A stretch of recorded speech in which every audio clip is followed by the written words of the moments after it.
మా latest videos కోసం మా ఈ తెలుగు న్యూస్ ఛానల్ సబ్స్క్రైబ్ చేసి గంట సింబల్ యాక్టివేట్ చేసుకోండి. రేపే వినాయక చవితి. వినాయకుడి పుట్టినరోజు, మహాపవిత్రమైన రోజు. ఈసారి వినాయక చవితి బుధవారంతో కలిసి వచ్చింది.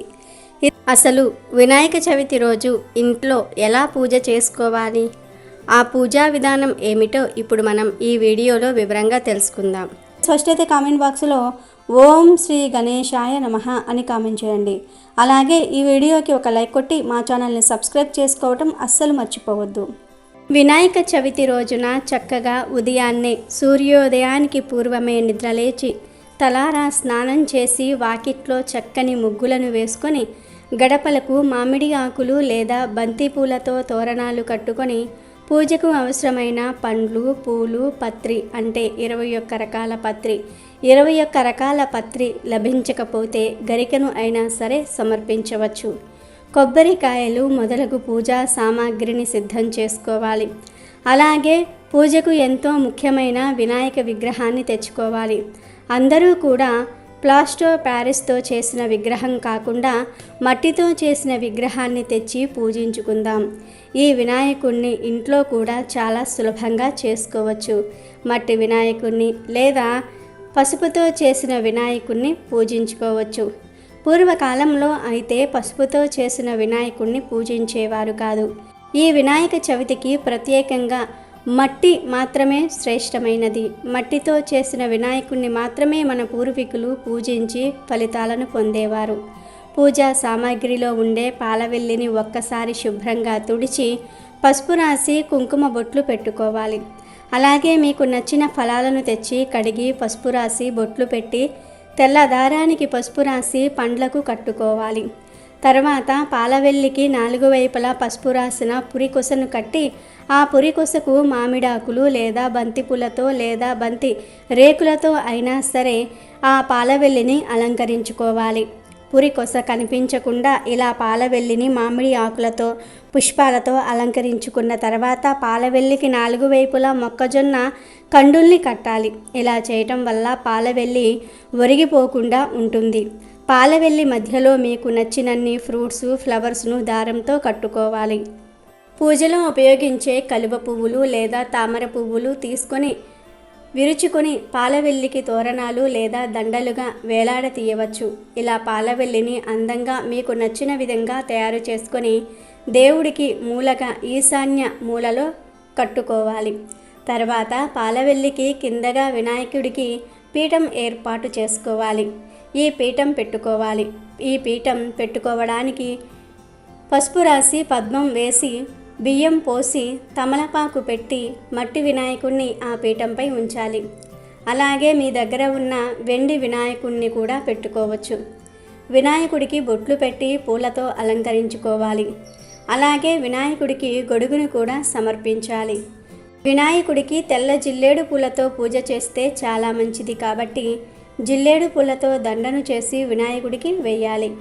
ఇలా పాలవెల్లిని వినాయకుడిని అలంకరించుకున్న తర్వాత మన పిల్లల దగ్గర ఉన్న బుక్స్కి లేదా వ్యాపారస్తులైతే వారి దగ్గర ఉన్న పుస్తకాలకు పసుపు రాసి బొట్లు పెట్టి వినాయకుని దగ్గర పెట్టుకోవాలి. ఈ పుస్తకాలకు స్వస్తిక్ కానీ ఓంకారాన్ని కానీ రాసి కొద్దిగా అక్షింతలు వేసి దేవుని దగ్గర పెట్టాలి. ఇప్పుడు వినాయకుడికి ఎంతో ఇష్టమైన బెల్లం అటుకులను తయారు చేసుకొని సిద్ధంగా ఉంచుకోవాలి. అటుకుల్ని వేపిన శనగపప్పును కొద్దిగా బెల్లాన్ని దేవుని దగ్గర ఉంచండి. వినాయకుడికి ఇష్టమైన నైవేద్యాలు ఉండ్రాళ్ళు, కుడుములు, పరమాన్నం, పాయసం, పాలతాలికలు, వడపప్పు, చలిమిడి ఇలా బేసి సంఖ్యలో ప్రసాదాలను అరటి ఆకుల్లో నైవేద్యంగా పెట్టుకోవాలి. ప్రసాదాలను అరటి ఆకుల్లో వేసిన తర్వాత దానిపై మూతగా మరొక ఆకును లేదా ఏదైనా ప్లేట్ను వేయాలి. పూజ చేసేటప్పుడు కప్పిన ఆ ఆకును లేదా ప్లేట్ను తీసి ప్రసాదాలను స్వామివారికి నైవేద్యంగా చూపించాలి. ఇక పూజా విధానం ఎలా చేసుకోవాలి అంటే మండపంలో స్వామివారిని ఆవాహన చేసుకోవాలి.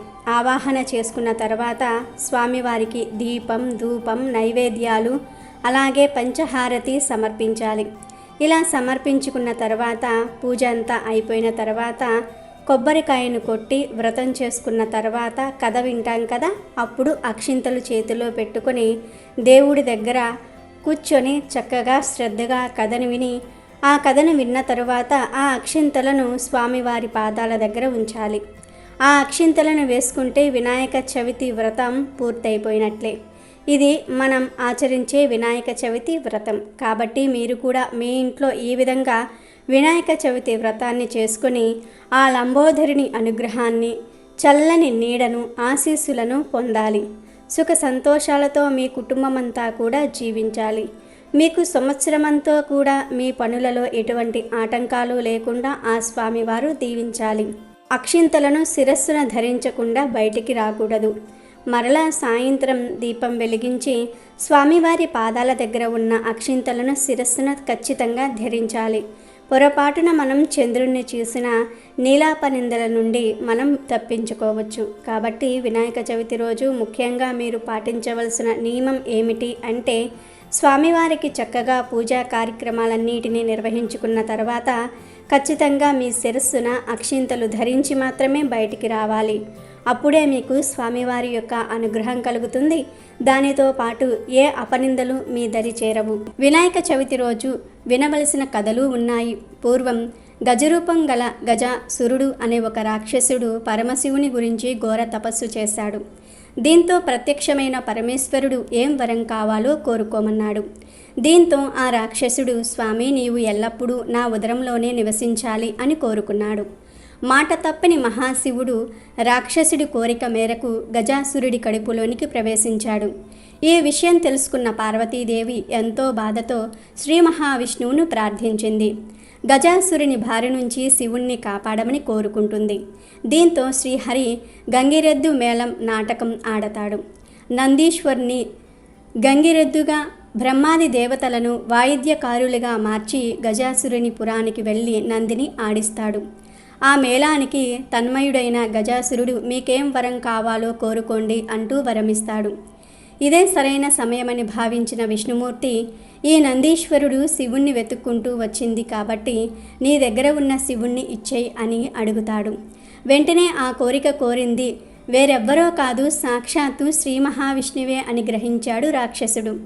తనకిక మరణం తథ్యం అని గ్రహించి శివునితో నా శిరస్సును లోకమంతా కూడా ఆరాధించేటట్లుగా అనుగ్రహించి నా చర్మమును నీ వస్త్రముగా ధరించమని వేడుకుంటాడు. అనంతరం విష్ణుమూర్తి సైగ చేయటంతో నంది తన కొమ్ములతో గజాసురుణ్ణి చీల్చి చంపుతుంది. అప్పుడు బయటకు వచ్చిన శివుడికి శ్రీహరి దుష్టులకు ఎప్పుడూ అలాంటి వరాలివ్వొద్దంటూ నచ్చ చెప్తాడు. ఇంకో పక్కన కైలాసంలో పార్వతీదేవి శివుని రాక కొరకు ఎదురు చూస్తూ నలుగు పెట్టుకుంటుంది. ఆ సమయంలో కింద రాలిన నలుగు పిండితో ఒక బాలుని రూపాన్ని తయారు చేసి ఆ రూపానికి ప్రాణం పోస్తుంది. అనంతరం ద్వారం వద్దే కాపలాగా ఉంచి ఎవరినీ రానివ్వొద్దంటూ చెప్తుంది. అదే సమయంలో అటుగా వచ్చిన శివుడినే అడ్డుకుంటాడు ఆ బాలుడు. దీంతో కోపోద్రిక్తుడైన మహాశివుడు బాలుడిని శిరచ్ఛేదం గావించి లోపలికి వెళ్తాడు. విషయం తెలుసుకున్న పార్వతి శివుడిపై ఆగ్రహం వ్యక్తం చేస్తుంది. దీంతో గజాసురుని శిరస్సును అతికించి తిరిగి ఆ బాలుడిని బ్రతికించాడు శివుడు. గజ ముఖాన్ని పొందాడు కాబట్టి అతను గజాననుడిగా పేరు పొందాడు. ఒకరోజు స్వర్గలోకంలో దేవతలు, మునులు పరమేశ్వరుని దగ్గరకు వెళ్ళి ఏ పని చేసినా విఘ్నం రాకుండా కొలుచుకోవడానికి వీలుగా ఒక దేవుడిని కనికరించమని కోరతారు. అందుకు తామే సరైన వారమని వినాయకుడు, కుమారస్వామి ఇద్దరూ కూడా పోటీ పడతారు. అప్పుడు పరమేశ్వరుడు ఇద్దరికీ ఓ పరీక్ష పెడతారు. మీలో ఎవరైతే ముల్లోకములు తిరిగి పుణ్యనదుల్లో స్నానం చేసి వస్తారో వారే ఈ పదవికి అర్హులు అని చెప్తాడు. దీంతో వెంటనే కుమారస్వామి తన నెమలి వాహనంపై వెళ్ళిపోతాడు. వినాయకుడు మాత్రం తాను ఎలా ఈ కార్యాన్ని పూర్తి చేయగలను అనే సందేహాన్ని శివుడు ముందుంచుతాడు. అప్పుడు శివయ్య తన కొడుకుకు నారాయణ మంత్రం జపించమని చెప్తాడు. ఆ మంత్రాన్ని ఒక్కసారి జపిస్తే 300 కల్పంలో ఉన్న పుణ్యనదుల్లో స్నానం చేసినట్టవుతుందని చెప్తాడు. ఇందుకు అంగీకరించిన గణనాథుడు ఈ మంత్రాన్ని ముల్లోకములకు సమానమైన తల్లిదండ్రుల చుట్టూ 3 సార్లు ప్రదక్షిణ చేస్తాడు. దీంతో కుమారస్వామికి 3,50,00,000 నదులలో ఏ నదికి వెళ్ళినా అప్పటికే గణేశుడు ఆ నదిలో స్నానం చేసి తనకు ఎదురు వస్తున్నట్లుగా కనిపించేవాడు. అన్ని నదులు తిరిగి కైలాసానికి వచ్చేసరికి అదే సమయంలో అన్న వినాయకుడు తండ్రి పక్కనే ఉంటాడు.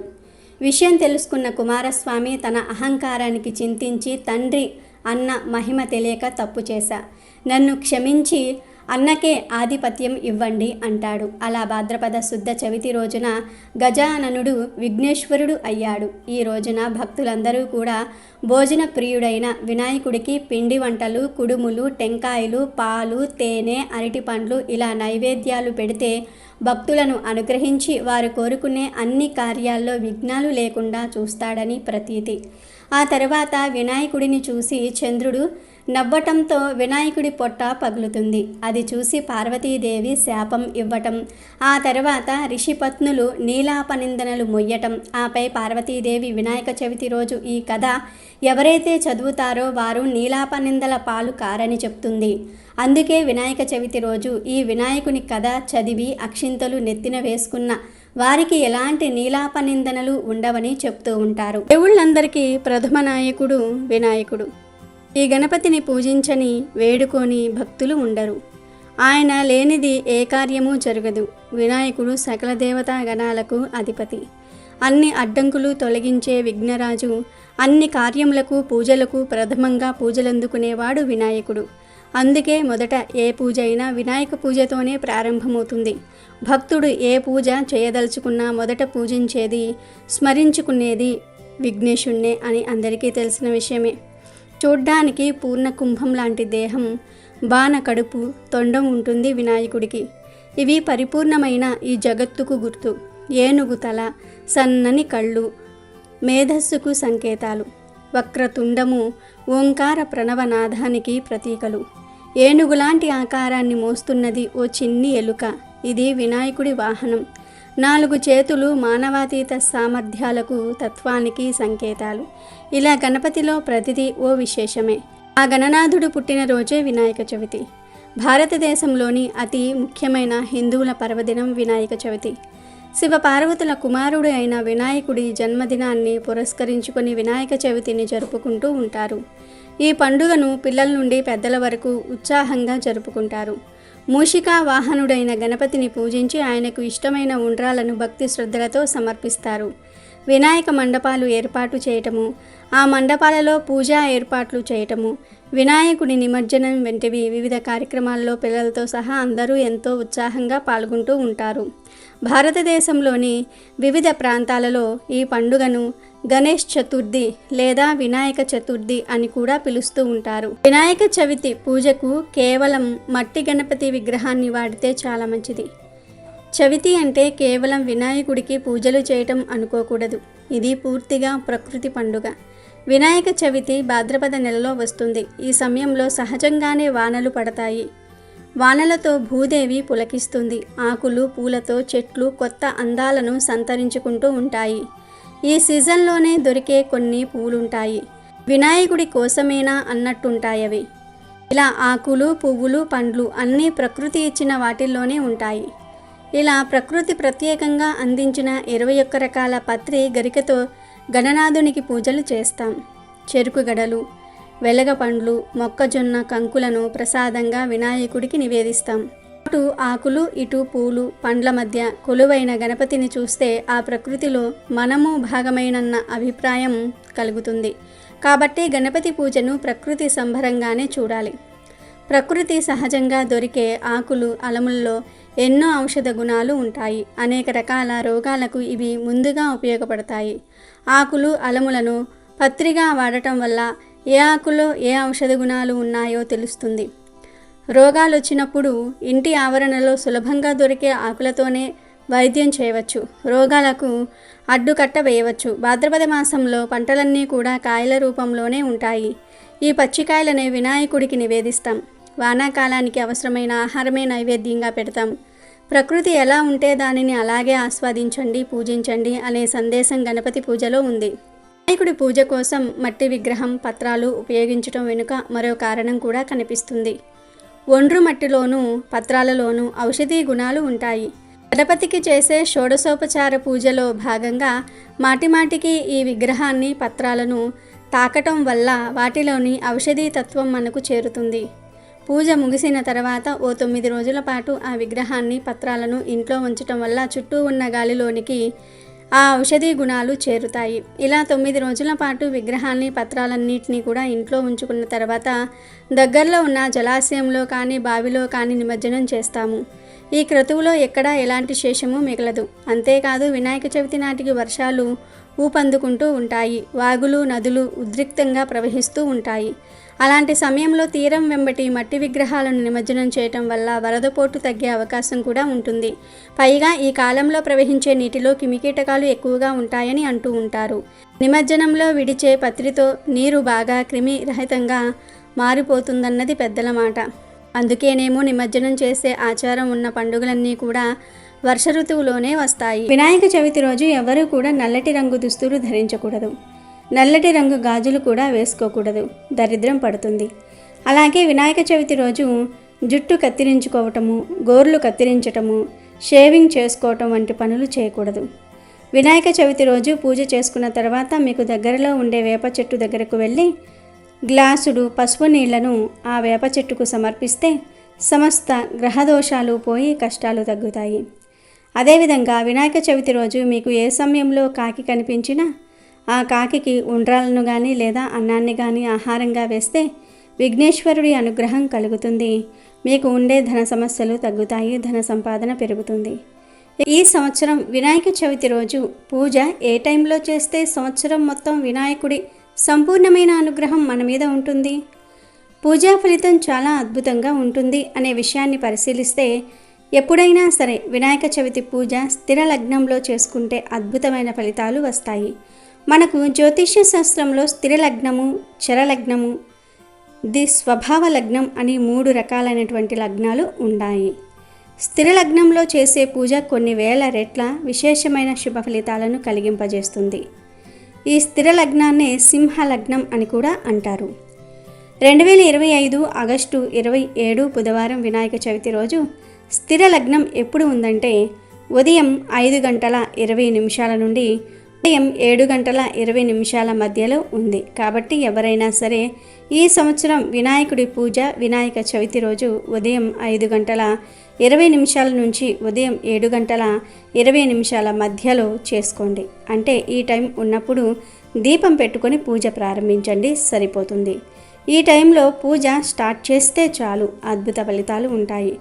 అయితే అంత పొద్దున్నే పూజ చేసుకోవటం వీలు కాని వాళ్ళు ఏం చేయాలి అంటే మళ్ళీ ఉదయం 11:35 ఇంకొక స్థిర లగ్నం ఉంది కనుక ఆ సమయంలో పూజ చేసుకోవాలి. కాబట్టి ఉదయం 5:20 నుండి 7:20 మధ్యలో పూజ చేసుకోవటం వీలు కాని వాళ్ళు మళ్ళీ ఉదయం 11:35 స్థిర లగ్నం వస్తుంది. కాబట్టి ఉదయం 11:35 నుంచి ఉదయం 11:50 మధ్యలో ఎప్పుడైనా పూజ ప్రారంభించుకోండి. దీపం పెట్టుకొని పూజ స్టార్ట్ చేసుకోండి. ఇలా ఈ సమయంలో పూజ ప్రారంభించుకుంటే వినాయకుడి పూజ వల్ల అద్భుతమైన శుభ ఫలితాలు కలుగుతాయి. వినాయక చవితి రోజు ఈ తప్పులు చేస్తే మహా గణపతికి ఆగ్రహం కలిగి మనల్ని శపిస్తాడు. ఈ విషయాల గురించి మన పెద్దలు పురాణాల్లో చెప్పారు. ఆ తప్పులలో మొట్టమొదటిది ఏమిటి అంటే వినాయక చవితి రోజు గణపతికి తులసి హారం వేయకూడదు, తులసితో అర్చన చేయకూడదు. ఎందుకంటే తులసికి గణపతికి పడదు. కానీ పత్రి పూజలో తులసి కూడా ఉంది కదా అనే సందేహం రావచ్చు. పత్రి పూజలో కేవలం ఒకే ఒక్క తులసి ఆకును సమర్పించాలి. సమర్పించకపోయినా పర్వాలేదు. కానీ 1 కంటే ఎక్కువ తులసి ఆకులు గణపతికి సమర్పించకూడదు. తులసిని సమర్పిస్తే నేను శపిస్తాను అని స్వయంగా వినాయకుడే చెప్పాడు. కాబట్టి వినాయక చవితి రోజు పత్రి పూజలో ఒక్క తులసి ఆకును సమర్పిస్తే సరిపోతుంది. ఎక్కువ తులసి ఆకులు వినాయకుడికి సమర్పించకూడదు. వీలైనంత వరకు తులసిని గణపతి పూజలో నిషేధించండి. ఇక రెండవ తప్పు ఏమిటి అంటే వినాయక చవితి రోజు చంద్రుణ్ణి పొరపాటున కూడా చూడకూడదు. చంద్ర దర్శనం నిషిద్ధం. వినాయక చవితి రోజు ఎవరైతే చంద్రుణ్ణి చూస్తారో వాళ్లకు నీలాపనిందనలు వస్తాయి. ఒకానొక వినాయక చవితి రోజున భూలోకానికి వెళ్ళిన వినాయకుడు భక్తులు భక్తికి మెచ్చి వారు పెట్టిన నైవేద్యాలను సంతృప్తిగా ఆరగించి చంద్రలోకం ద్వారా కైలాసానికి వెళ్తున్నాడు. పెద్ద బొజ్జ పూర్తిగా నిండటంతో కాస్త మెల్లిగా వెళ్తున్న గణపతిని చూసి నవ్వుకున్నాడు చంద్రుడు. అది గమనించిన వినాయకుడు చంద్రుడికి ఎలాగైనా సరే బుద్ధి చెప్పాలని తలచి కోపం తెచ్చుకొని చంద్రుణ్ణి చూసిన వారు నీలాపనిందనలు పొందుతారంటూ శపించాడు. చంద్రుని చూస్తే నీలాపనిందనలు వస్తాయని వినాయకుడు ఇచ్చిన శాపంతో జనం చంద్రుణ్ణి చీకొట్టడం మొదలుపెట్టారు. రాత్రైతే చంద్రుడు కనిపిస్తాడని ముఖానికి బట్టలు అడ్డుపెట్టుకొని బయట తిరిగేవారు. ఈ పరిణామాలతో చంద్రుడు సిగ్గుపడి సముద్రంలోనికి వెళ్ళిపోయాడు. దాంతో రాత్రి వెలుగు ఇచ్చేవారు కరువయ్యారు. ఔషధ మూలికలు చంద్రకాంతిలోనే ఔషధములను తయారు చేసుకుంటారని పురాణాల వచనం. సముద్ర అలలు కూడా చంద్రుని మీదే ఆధారపడ్డాయి. ఆ చంద్రుడు మాయమవ్వటంతో ప్రజలు ఇబ్బందులు పడ్డారు. ఋషులు, దేవతలు, మునులు అందరూ కూడా కలిసి బ్రహ్మదేవుని దగ్గరకు వెళ్ళారు. బ్రహ్మదేవుడితో ఈ విషయం చెప్పి ఒక పరిష్కారం చూపమన్నారు. అప్పుడు బ్రహ్మ గణపతికి మించిన దేవుడు లేడు, ఆయనే పరిష్కారం చూపుతాడని అనగా అందరూ కలిసి వినాయకుడి వద్దకు వెళ్ళారు. చంద్రుడికి ఇచ్చిన శాపాన్ని వెనక్కి తీసుకోమన్నారు. చంద్రుడు వచ్చి చేసిన తప్పును ఒప్పుకుంటే శాపాన్ని తగ్గిస్తానన్నాడు గణనాథుడు. దాంతో దేవతలందరూ కూడా వెళ్ళి సముద్రంలో ఉన్న చంద్రునకు ఈ విషయం చెప్పి చంద్రునితో సహా వినాయకుడి వద్దకు వచ్చారు. అప్పుడు చంద్రుడు తాను చేసిన తప్పును ఒప్పుకొని క్షమించమని వేడుకున్నాడు. పశ్చాత్తాపడ్డాడు. విఘ్నేశ్వరుణ్ణి పరిపరి విధాలుగా స్తుతించాడు. సూర్యుడు వెలుగును తీసుకొని ప్రపంచానికి వెలుగునిస్తున్న నీకు అంత అహంకారమా? ఒకరి మీద ఆధారపడి ఉన్నవాడివి నన్నే అంటావా? ఇప్పటికైనా బుద్ధి వచ్చిందా అని స్వామి అనలేదు.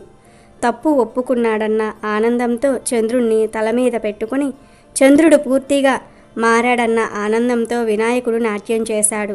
అప్పుడు వచ్చింది నాట్య గణపతి అవతారం. చంద్రుణ్ణి తలపై ధరించాడు గనుక గణపతి ఫాలచంద్రుడు అయ్యాడు. చంద్రుడికి ఇచ్చిన శాపాన్ని పూర్తిగా తొలగించకూడదు కనుక ఆ శాపాన్ని వినాయక చవితికే పరిమితం చేస్తూ ఏ రోజునైతే నువ్వు నన్ను చూసి పరిహసించావో ఆ రోజున, అంటే వినాయక చవితి రోజు ఎవ్వరూ నిన్ను చూస్తారో వారికి చెయ్యని తప్పుకు నీలాంబ నిందనలు పడతారంటూ చంద్రుడికిచ్చిన శాపాన్ని కుదించాడు మహాగణపతి. కాబట్టి వినాయక చవితి రోజు ఎవ్వరూ కూడా చంద్రుడిని చూడకూడదు. పొరపాటున చూస్తే సమంతోపాఖ్యానం కథ వినాలి. ఇక ఈ వినాయక చవితి రోజు పాలవెల్లి కట్టకుండా వినాయకుణ్ణి పూజించకూడదు. అలా పాలవెల్లి కట్టకుండా పూజ చేసినా ప్రయోజనం ఉండదు. వినాయక చవితి రోజు మట్టితో చేసిన గణపతి విగ్రహాన్ని మాత్రమే పూజించాలి. రసాయనాలతో చేసే గణపతి విగ్రహాన్ని పూజించకూడదు. గణపతి విగ్రహాన్ని కొని తెచ్చుకునేటప్పుడు కొన్ని గుర్తులు చూసుకోవాలి. ఎటువంటి గణపతి విగ్రహాన్ని పూజించాలి అనే విషయాన్ని బ్రహ్మదేవుడు ఒక శ్లోకంలో చెప్పాడు. తెల్లని పంచ కట్టుకొని 4 భుజాలతో ప్రసన్న వదనంతో అంటే చిరునవ్వుతో ఉన్న గణపతి విగ్రహాన్ని తెచ్చుకోవాలి. అంతేగాని కోపంగా ఉన్న గణపతిని కానీ సినిమాలకు సంబంధించిన గణపతి బొమ్మలను కానీ పూజించకూడదు. అలాగే మనం పూజించే గణపతికి ముఖ్యంగా బొజ్జ ఉండాలి. అలాగే స్వామి దగ్గర ఎలుక ఉండాలి. యజ్ఞోపవీతం ఉండాలి. గణపతి ఏకదంతుడై ఉండాలి. ఇలా శాస్త్ర ప్రమాణికంగా ఉండే గణపతి బొమ్మను జాగ్రత్తగా చూసి తెచ్చుకొని పూజ చేసుకోండి. అలాగే వినాయక చవితి ముందు రౌడీయిజం చేసి చందాలు వసూలు చేయవద్దు, బలాత్కారం చేయవద్దు. ఎందుకంటే కొంతమంది దగ్గర డబ్బు ఉంటుంది, కొంతమంది దగ్గర డబ్బు ఉండదు. ఎవరైనా సరే ఇష్టంగా ఇచ్చారా చందా తీసుకోండి, ఇవ్వకపోతే ఇబ్బంది పెట్టకండి, లేదంటే మాత్రం వినాయకుడికి కోపం వస్తుంది. అలాగే వినాయకుడి మండపాల దగ్గర పిచ్చి పిచ్చి సినిమా పాటలు పెట్టకండి. కొంతమంది మండపం దగ్గర సినిమా పాటలు పెట్టి చిన్నపిల్లలతో డ్యాన్సులు వేయిస్తూ ఉంటారు. కానీ అలా చేయకూడదు, అది మహాపాపం. మరి ఏ పాటలు పెట్టాలంటే దేవుడు పాటలే పెట్టండి. సినిమాలలో కూడా దేవుడు పాటలు ఉన్నాయి కదా, ఆ పాటలు కూడా పెట్టుకోవచ్చు. గణపతి మండపం దగ్గర పిల్లల చేత మంచి పాటలు పాడించండి. భరతనాట్యం నేర్చుకునే పిల్లలు ఉంటే ఆ పిల్లలతో నాట్యం చేయించండి. వీలుంటే హరికథలు చెప్పండి. వీలుంటే మండపం దగ్గర పేదవారికి అన్నదానం కూడా చేయండి. రక్తదానం కూడా చేయవచ్చు. ఇలా మండపాల దగ్గర పుస్తకాలు, పెన్నులు దానం చేసినా కూడా చాలా పుణ్యం కలుగుతుంది. అలాగే ఆడవారు మండపం దగ్గర పూజకు వెళ్ళినప్పుడు సాంప్రదాయబద్ధమైన దుస్తులు ధరించి వెళ్ళండి. టైట్గా ఉండే జీన్స్ ప్యాంట్లు వేసుకొని జుట్టు వెరబూసుకొని వెళ్ళకండి. మగపిల్లలు చిరిగిపోయిన ప్యాంట్లు వేసుకొని వెళ్ళవద్దు. నిక్కర్లు వేసుకొని జుట్టుకు రకరకాల రంగులు వేసుకొని వెళ్ళవద్దు. లంగా, ఓణి, చీర, పంచ ఇలా సాంప్రదాయబద్ధమైన బట్టలు వేసుకొని బొట్టు పెట్టుకొని చక్కగా జడ వేసుకుని పూలు పెట్టుకుని వెళ్ళండి. అప్పుడు మహాగణపతి అనుగ్రహం కలుగుతుంది. మండపాల దగ్గర చెప్పులు షూలు వేసుకొని తిరగవద్దు. మద్యపానము ధూమపానము చేసిన వారు మండపాల దగ్గరకు వెళ్ళవద్దు. కొంతమంది మండపాలలో వినాయకుడి వెనుక మందు చీసాలు పెట్టి అందరూ వెళ్ళిపోయిన తర్వాత రాత్రిపూట ఆ మందు తీసి తాగి పార్టీలు చేసుకుంటూ ఉంటారు. కానీ పొరపాటున కూడా అలా చేయకండి. ఖచ్చితంగా కష్టాలు వస్తాయి. జన్మ జన్మల దరిద్రం పడుతుంది. ఇప్పుడు చెప్పిన పనులేమీ కూడా వినాయక చవితి రోజు చేయకూడదు. 7 జన్మల దరిద్రం పడుతుంది. వినాయకుడికి విపరీతంగా కోపం వచ్చేస్తుంది. కాబట్టి వినాయక చవితి రోజు ఎవ్వరూ కూడా ఈ పనులు చేయకుండా జాగ్రత్తగా ఉండండి. అమెజాన్లో బెస్ట్ డిస్కౌంట్స్ కోసం వీడియో డిస్క్రిప్షన్లో లింకు ఉంది, చూడండి. అలాగే మా టెలిగ్రామ్ ఛానల్ సబ్స్క్రైబ్ చేసుకోండి.